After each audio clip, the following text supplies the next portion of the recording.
1월달 우리의 신앙의 목표가 믿음으로 시작하자라고 정했습니다. 믿음으로 시작하는 것은 우리에게 참 중요합니다. 그러나 믿음으로 시작하는 과정에 있어서 우리에게는 과정도 있고 결과도 우리에게 기다립니다. 기다린다라는 것은 여러분 우리에게 삶에 중요한 겁니다. 또 결과도 중요합니다. 여러분. 시작도 중요하지만 우리는 과정도 중요하고 결과도 중요합니다. 우리 오늘 예배하는 우리 만민교회 성도 여러분 어떻습니까?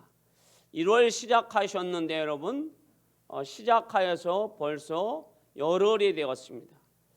그 과정과 그 결과 여러분 만족하십니까? 대부분의 사람들은 만족한 것보다 이렇게 느끼실 겁니다. 내가 더 분발해야 되겠다. 내가 더 노력해야 되겠다. 그렇게 여러분들이 결과를 가지고 판단을 하실 것입니다.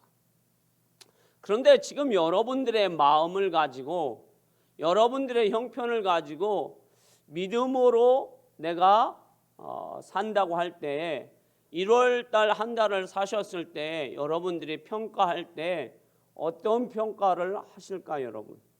어떤 결과가 나올까요, 여러분?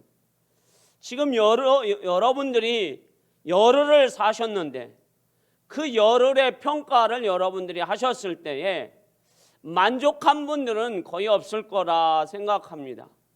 더 노력해야지. 더 열심히 살아야 되지. 그런데 이 마음을 가지고 우리가 또 한 달을 살면 여러분 잘 살 것 같으냐라는 생각을 여러분들이 갖고 계십니까? 우리의 힘으로는 안 된다라는 겁니다.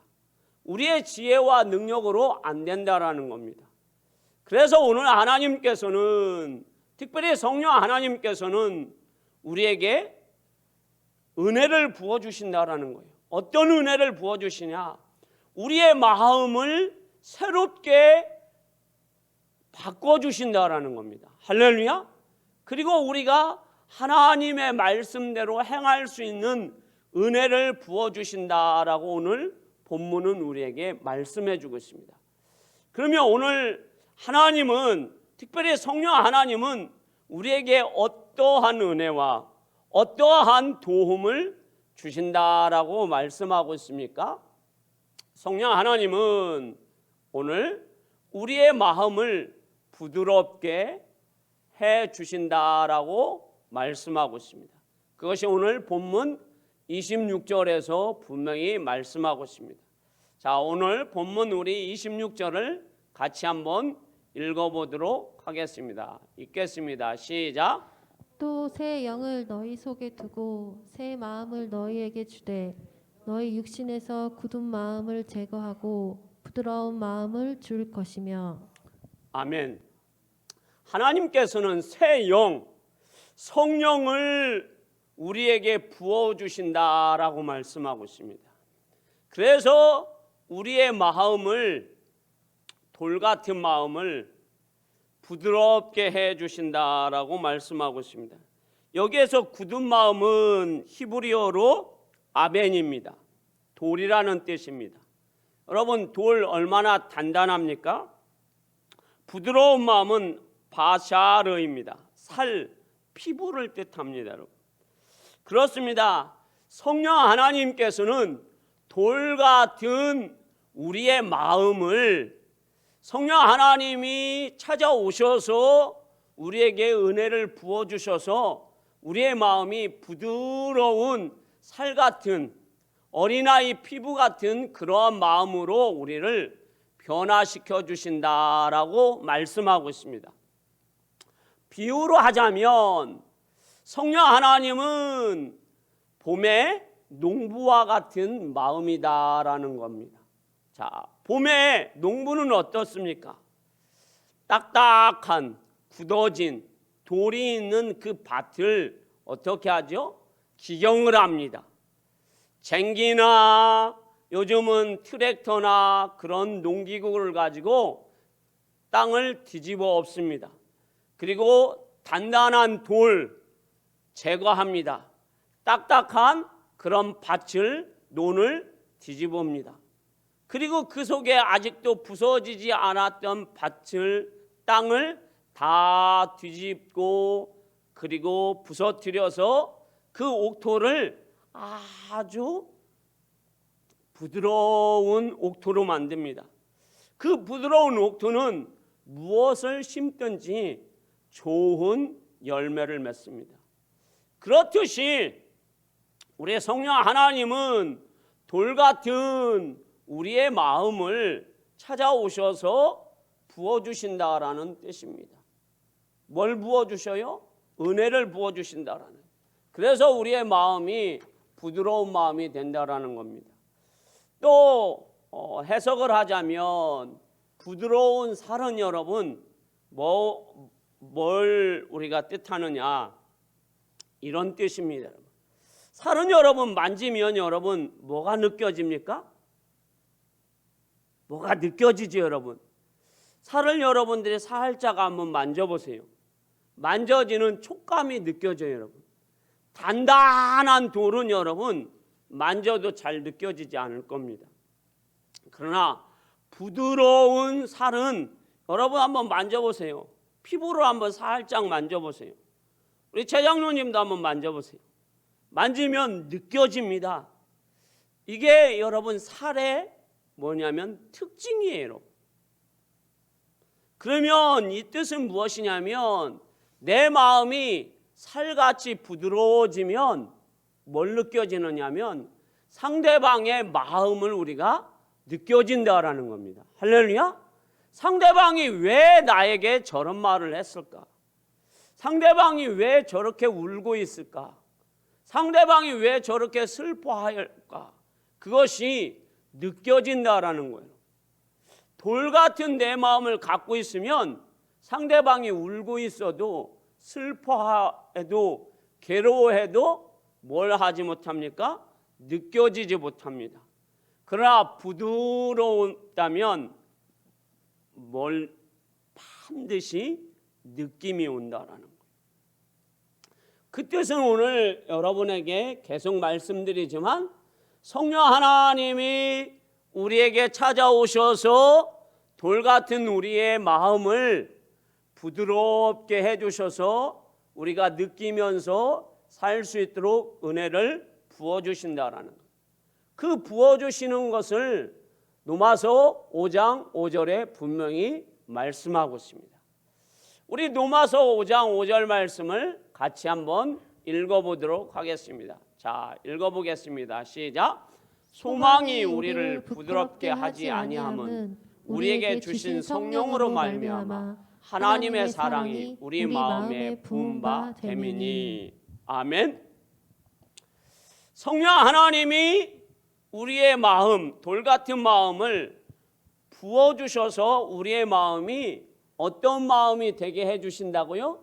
사랑의 마음으로 되게 해주신다라는 거예요. 그러면 우리의 삶이 여러분 달라질까요? 안 달라질까요? 반드시 달라진다라는 겁니다. 어떻게 달라집니까 여러분? 사랑하는 마음으로 달라집니다. 여러분. 행복한 마음으로 달라집니다. 여러분. 감사하는 마음으로 달라진다라는 거예요. 이것이 여러분 우리 삶 속에 여러분 믿음 속에 우리 인생 속에 여러분 굉장히 중요합니다. 여러분. 이것이 우리 안에 우리 삶 속에 드러나지 않으면 우리가 그리스도인으로서 예수 믿는 사람으로서 믿음의 사람으로서 나타나지 않는다라는 사실이에요. 우리 만민교회 성도 여러분, 여러분들의 삶 속에 오늘 이 시간에 성령님이 찾아오셔서 여러분들의 마음을 부드럽게 해주시기를, 그래서 여러분들이 느끼시기를, 그래서 다른 사람들의 마음도 헤아리기를 주님의 이름으로 축원합니다. 그런 인생을 우리가 한번 살펴보겠습니다. 창세기 45장에 보면 요셉이라는 사람이 나옵니다. 이 요셉은 여러분들이 잘 알고 계시듯이 17살에 자신들의 형들에게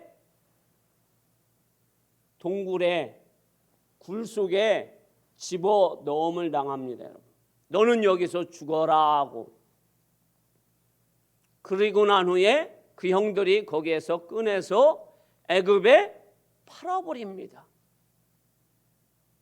그리고 그 애굽에서 요셉은 10년 정도 노예로 삽니다.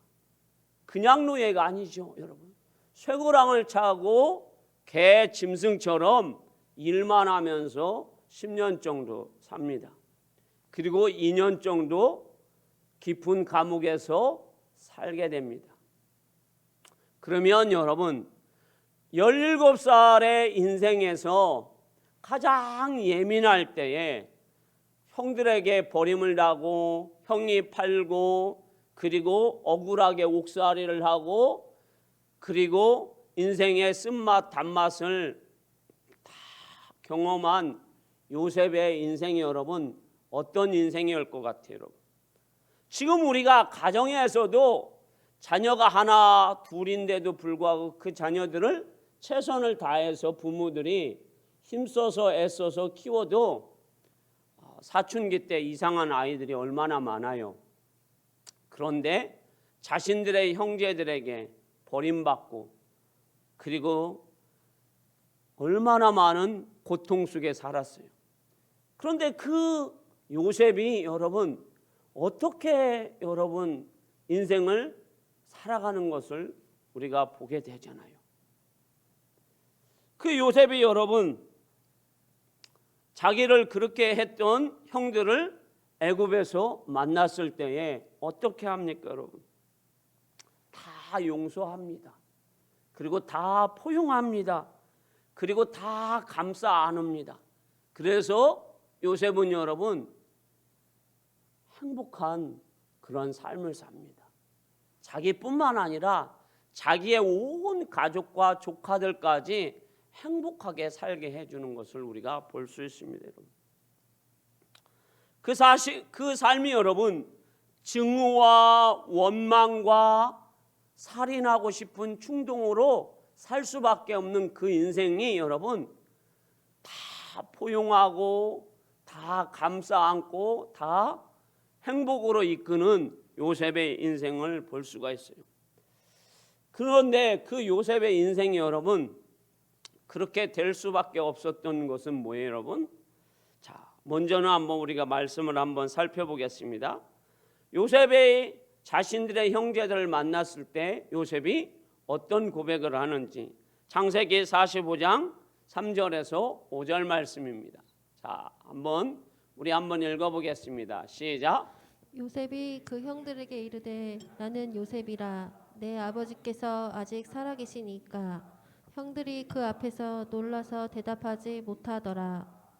요셉이 형들에게 이르되 내게로 가까이 오소서. 그들이 가까이 가니 이르되 나는 당신들의 아우 요셉이니 당신들이 애굽에 판 자라.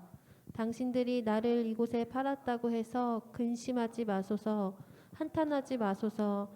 하나님이 생명을 구원하시려고 나를 당신들보다 먼저 보내셨나이다. 아멘. 이런 일이 가능합니까, 여러분? 불가능한 일이에요, 여러분.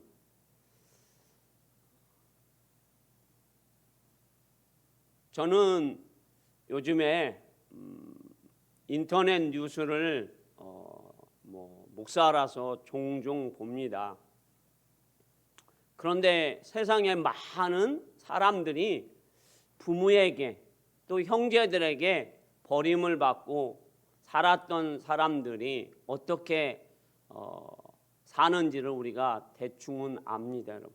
인터넷 뉴스를 통해서 형제들에게 부모에게 버림받았던 사람들이 다는 아니지만 많은 사람들이 악한 마음, 강박한 마음이 돼서 세상에 나와서 조금 나쁜 그런 모습으로 살아가는 것을 보게 됩니다. 그런데 지금 이 요셉의 모습은 여러분 어떻습니까?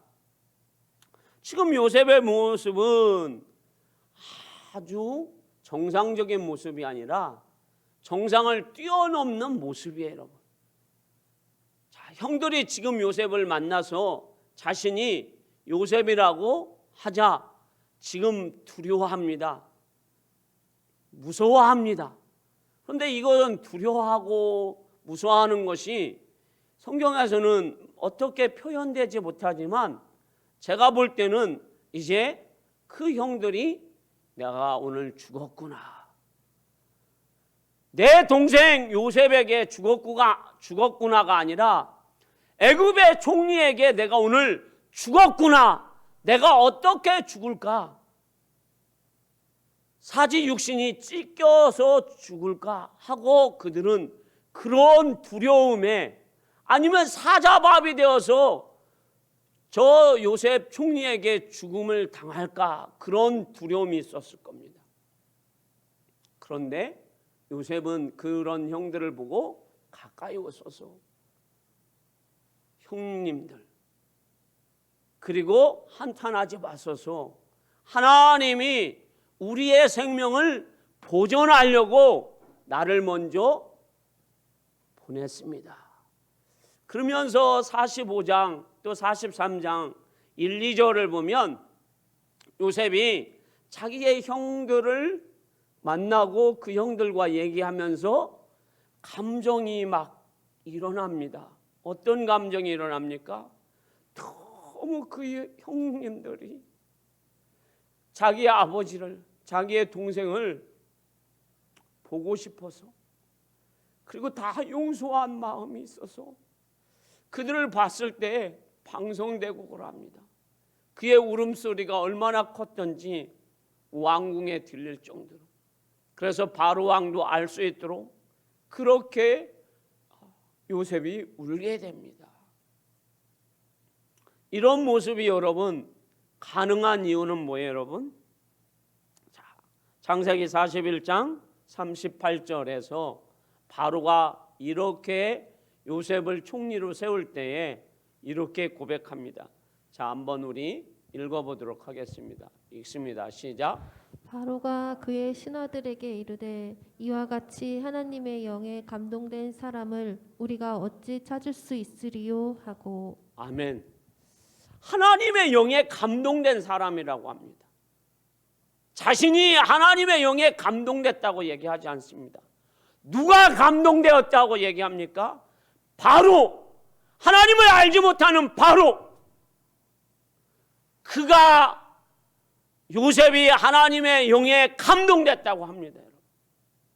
세상의 사람들이 하나님의 사람의 얼굴을 보고 하나님의 일을 하는 것을 보고 감동됐다고 고백합니다. 얼마나 기가 막힌 일이에요. 저 요셉의 얼굴을 보고 요셉이 행하는 일을 보면 하나님의 영에 감동되지 않고는 저렇게 할 수 없다라는 거예요. 하나님의 영에 감동된 사람들은 그 안에 여러분 하나님의 영이 충만하니까, 하나님께서 돌같은 마음을 다 제거해 주시니까, 그 마음에 여러분 사랑의 마음을 하나님이 부어주시니까 형제들을 감싸하는 거예요. 그 형제들을 봤을 때 여러분 원수, 살인의 마음이 아니라 긍휼의 마음, 그들을 감싸고 싶은 마음이 있으니까 뭐가 나옵니까? 눈물이 나오는 거예요. 여기에서 증오가 올라와서 막 눈에 살기가 나오는 것이 아니라 여기에서 사랑의 마음이 우러나서 여기에 그들을 긍휼로 사랑으로 표현하는 눈물, 감사, 기쁨의 마음이 나오는 요셉을 볼 수 있어요. 그러니 요셉도 여러분 행복하고 그의 형들도 행복하고 그의 조카들도 행복하고 그의 주위 사람도 행복하고, 그리고 무엇보다도 하나님의 영광이 드러나는, 하나님의 영에 감동된 사람이라고 바로가 고백하고 있다라는 거예요.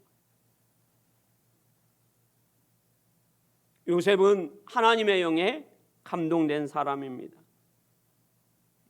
그는 노예로 살 수밖에 없었고 감옥에서 살 수밖에 없었고 그리고 원망과 증오로 살 수밖에 없었던 그의 인생이었지만 하나님의 영이 그에게 부어주므로 그는 정상적인 사람, 아니 정상적인 사람보다 더 감동적인 사람이 되어서 하나님의 역사를, 하나님의 영광을 드러난 믿음의 사람들이 되었습니다. 이 시간 성령 하나님이 성전에서 예배하는, 가정에서 예배하는 우리 만민교회 모든 성도들 심령 위에 임재하시고 기름 부어주시고 인쳐주셔서 여러분들의 삶에 부드러운 성령이 임하기를 주의 이름으로 축원합니다. 그래서 여러분들을 변화시켜 주시기를 주의 이름으로 축원합니다. 성령 하나님께서 마음을 여러분 부어주셔서 그러면 우리의 삶이 어떻게 될까요? 여러분? 부어주셨다고 해서 우리가 다 되는 건 아니잖아요, 여러분. 27절에 보면 율례를 행하게 하셨다라고 말씀하고 있습니다. 자, 27절 말씀을 한번 같이 우리 읽어봅니다. 자, 시작. 또 내 영을 너희 속에 두어 너희로 내 율례를 행하게 하리니 너희가 내 규례를 지켜 행할지라. 아멘. 성령을 부어주심으로 우리가 하나님 말씀을 행할 수 있는, 순종할 수 있는 그런 은혜를 부어주셨다라고 말씀하고 있습니다. 우리가 하나님 말씀 듣는 거 어렵지 않아요, 여러분. 오늘 여러분들이 마음만 열으시고 귀를 여시면 하나님 말씀 듣는데 어렵지 않습니다. 감동받는데도 어렵지 않습니다. 그런데 행함은 어렵습니다. 그래서 행함 있는 믿음은 살아있는 믿음이고 행함 있는 믿음은 역사가 있는 믿음이다라고 성경은 말씀해 주고 있습니다. 여러분, 우리가 하나님 말씀대로 들은 대로 52주만 설교만 들어도 행함 있는 믿음만 있어도 얼마나 하나님이 기뻐하시겠어요. 근데 우리는 듣는 거, 감동받는 거 참 잘해요, 여러분. 그런데 뭐가 부족해요, 늘? 행함, 순종함. 그래서 우리 주님이 순종은 제사보다 낫다라고 말씀도 하십니다, 여러분. 그런데 우리의 이것이 여러분 힘으로, 능으로 잘 안 되잖아요. 그래서 스가랴 4장 6절에도 그렇게 말씀하고 있습니다. 자, 한번 읽어보겠습니다. 읽습니다. 시작. 그가 내게 대답하여 이르되 여호와께서 스룹바벨에게 하신 말씀이 이러하니라. 만군의 여호와께서 말씀하시되 이는 힘으로 되지 아니하며 능력으로 되지 아니하고 오직 나의 영으로 되느니라. 아멘. 우리의 힘으로 되지 않는다라는 겁니다. 능력으로 되지 않고 오직 하나님의 영이신 성령 하나님이 우리에게 기름 부어주셔서 내 안에 내주하시고 인쳐주셔서 그 능력에 하나님께서 능력으로도 안 되고 힘으로도 안 되는 하나님 말씀 순종하는 율례를 행하게 하는 그 능력을 우리에게 부어주신다라는 겁니다. 할렐루야. 자, 그거를 잘 표현한 것이 사무엘상 24장 말씀이에요. 사울왕이 3,000명을 거느리고 다윗을 죽이러 갑니다. 엔게디 광야에서 이제 사울이 3,000명을 거느리고 다윗을 죽이려고 합니다. 그 광야는 여러분 숨을 데가 별로 없습니다. 그래서 다윗이 찾아보니까 동굴이 있어서 그 동굴 안으로 다윗이 들어갑니다. 자기의 400명과 함께 동굴 안으로 깊숙이 들어갔습니다.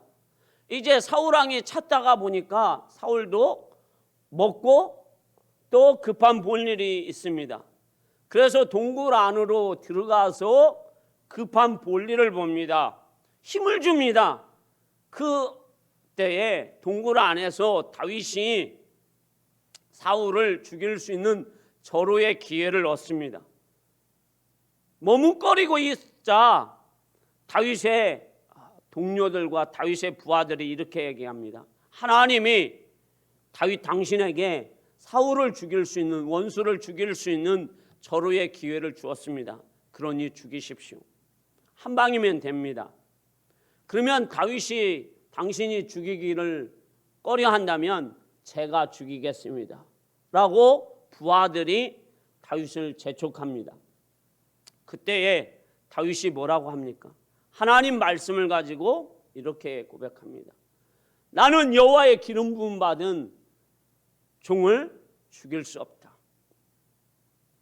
저 사울 왕을 내가 죽이고 살리는 일은 내가 할 일이 아니다라는 거예요. 여러분 생각해 보세요. 사울은 원수입니다.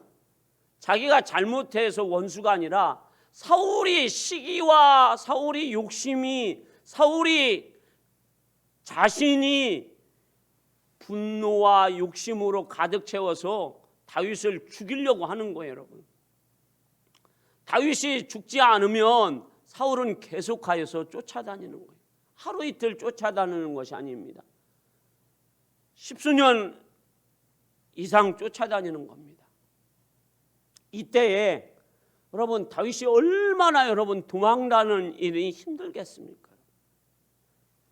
딱 한 방이면 됩니다, 여러분. 그런데 하나님의 율례, 하나님의 말씀이 다윗을 멈추게 합니다. 그리고 다윗의 옷자락만 뺍니다. 그 옷자락 뺀 것만으로도 다윗은 마음에 느낍니다. 하나님의 기름 부음 받은 주의 종의 옷자락 뺀 것도 다윗이 어떻게 합니까? 아, 옷자락 뺀 것도 이것도 잘못인데 하고 느낍니다, 여러분. 이런 일이 여러분 가능한 일입니까, 여러분? 가능하지 않습니다. 왜 가능합니까? 가능한 것은 사무엘상 16장 13절 말씀 때문입니다. 자, 한번 읽어보도록 하겠습니다. 읽습니다. 시작. 사무엘이 기름 뿔병을 가져다가 그의 형제 중에서 그에게 부었더니 이날 이후로 다윗이 여호와의 영에게 크게 감동되니라. 사무엘이 떠나서 라마로 가니라. 아멘. 사무엘 선지자가 다윗에게 가서 다윗에게 기름을 붓습니다. 그랬을 때 여호와의 영이 다윗에게 임하여서 다윗이 크게 감동되었기 때문에 그는 전쟁하는 사람이에요. 수많은 사람을 죽인 사람이에요. 그럼에도 불구하고 하나님 말씀을 순종 잘하는 사람이에요. 하나님의 뜻을 이루는 사람이에요. 하나님 마음에 합한 사람이에요. 여러분, 우리가 사람 죽이는 일 여러분 쉽습니까, 여러분? 사람 죽이는 일 못해요, 여러분. 사람이 아니라 여러분 닭이나 여러분 이런 오리나 짐승을 죽이는 일 못해요, 여러분. 심지어 여러분 물고기 만지는 일도 못해요, 여러분. 여기 앞에 있는 김영원 집사님, 김현정 집사님, 원사라 집사님 살아있는 물고기 주면서 이거 맛있게 요리해 주세요. 그러면 어머 무서워 하면서 아마 도망갈걸요. 왜? 이 살아있기 때문입니다, 여러분. 살아있는 거 죽이는 게 쉬운 일이 아니에요, 여러분. 하찮은 물고기도 죽이기 힘든데 살아있는 사람을 죽인다라는 것은 얼마나 어려운 일인지 몰라요. 적군을 죽이는 거 여러분 쉽지 않아요, 여러분. 그런데 다윗은 전쟁을 통해서 수많은 사람을 죽였어요, 여러분. 그러면 다윗의 마음이 여러분 어떤 마음일 것 같습니까? 그도 사람인지라 돌같이 굳어질 수밖에 없어요. 그런데 다윗의 마음은 한 번도 돌같이 굳어진 적이 없어요. 왜? 하나님의 영에 감동된 사람이라. 그래서 나의 힘이 되시는 여호와여, 내가 주를 사랑하나이다. 내가 주님 사랑합니다. 여호와는 나의 반석이시오, 나의 피난처시오, 나를 환난에서 끌어올리실 전능하신 하나님이십니다. 라고 다윗은 고백합니다. 다윗은 늘 이렇게 고백합니다. 여호와는 나의 목자시니 내게 부족함이 없으리로다. 그가 나를 푸른 초장에 누이시며 쉴만한 물가로 인도하시는도다. 다윗의 시가 여러분 시편 23편이 전 세계 예수 믿는 사람들이 가장 좋아하고 가장 많이 읽혀지고 가장 많이 설교가 되어집니다. 그만큼 다윗은 마음이 여러분 어떤 마음이에요? 사랑의 마음, 깨끗한 마음, 사람을 위로하는 마음, 사람에게 행복을 주는 마음이라는 거예요. 그렇게 될 수 있을 수밖에 없었던 것은 뭐예요? 하나님께서 그에게 부어주셨기 때문입니다. 오늘 말씀의 결론입니다. 11을 살아보신 여러분, 2021년 11을 살아보신 여러분 시작하셨는데 과정과 여러분 결과는 어떠십니까? 여러분의 힘으로 능력으로 살아보셨는데 만족하십니까? 저는 만족하지 못합니다. 더 노력해야 되겠다, 더 열심으로 살아야겠다라고 계속 제가 저녁 기도회를 하고 저녁 기도를 마치고 우진 아파트로 향하여서 신동 아파트로 올라갈 때마다 저녁마다 기도하는 것이 하나님, 오늘도 믿음으로 제대로 살지 못했습니다. 믿음으로 살게 성령님 도와주시옵소서 하고 하루도 빼놓지 않고 기도했습니다. 그 결과가입니다. 그렇습니다. 우리의 마음으로, 우리의 능력으로, 우리의 힘으로는 우리가 만족감을 얻을 수가 없습니다. 성령 하나님이 돌 같은 우리의 마음에 사랑으로 부어주셔야 우리의 마음이 부드러운 마음이 되어야 하나님 말씀대로 우리가 행할 수 있고, 그리고 다른 사람의 마음을 살필 수 있어서 다른 사람에게도 행복과 기쁨과 위로를 줄 수 있을 뿐만 아니라 우리가 하나님 말씀대로 행하여서 행함 있는 믿음, 살아있는 믿음, 역사를 남기는 믿음, 하나님의 영광을 나타내는 요셉과 다윗과 같은 그런 삶을 우리가 살 수 있습니다. 새 마음을 주시는 성령 하나님을 늘 의지하며 믿음으로 사시는 우리 만민교회 성도들 되시기를 주님의 이름으로 축원합니다. 기도하겠습니다.